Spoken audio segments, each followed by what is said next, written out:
కర్కాటక రాశివారికి ఈ వారం మీ అంతర్వాణి ఒక గొప్ప శక్తిగా మారుతుంది. గ్రహాల గమనం మీలో లోతైన ఆధ్యాత్మిక ఎదుగుదలను, మార్పును తీసుకొస్తుంది. మీ రాస్యాధిపతి అయిన చంద్రుడు సేవాభావంతో వారాన్ని ప్రారంభిస్తున్నారు. దీనివల్ల మీరు వృత్తిపరమైన బాధ్యతలను మరియు భావోద్వేగాలను చక్కగా సమతుల్యం చేసుకోగలరు. మీ మనసు చెప్పే మాట వినండి, అది మిమ్మల్ని ఈ వారం సరైన దారిలో నడిపిస్తుంది. వృత్తి మరియు ఆర్థిక విషయాల్లో కొంచెం జాగ్రత్త అవసరం. 8వ ఇంట్లో బుధ వక్రీకరణతో పాటు కుజ రాహువుల ప్రభావం వల్ల ఆర్థిక పత్రాలను, సందేశాలను 1కి 2 సార్లు తనిఖీ చేసుకోండి. కొత్త పనులు మొదలుపెట్టడం కంటే పాత వాటిని సమీక్షించుకోవడం మంచిది.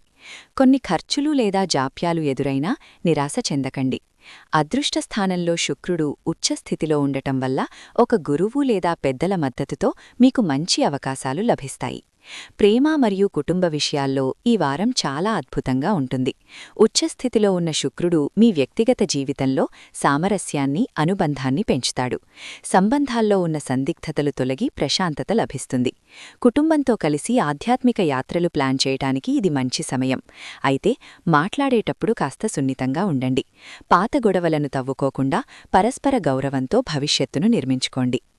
ఆరోగ్యం విషయంలో మానసిక ప్రశాంతతకు ప్రాధాన్యత ఇవ్వండి. కుంభరాశిలో గ్రహాల సంచారం వల్ల కొంచెం ఆందోళనగా అనిపించవచ్చు.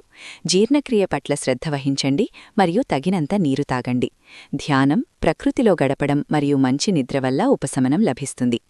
ఈ వారం మీ జీవితంలో జరిగే మార్పులను సానుకూలంగా స్వీకరించండి. ఫలితాల కోసం ఆరాటపడకుండా కాలంపై నమ్మకముంచండి. మీకు అంతా శుభమే జరుగుతుంది.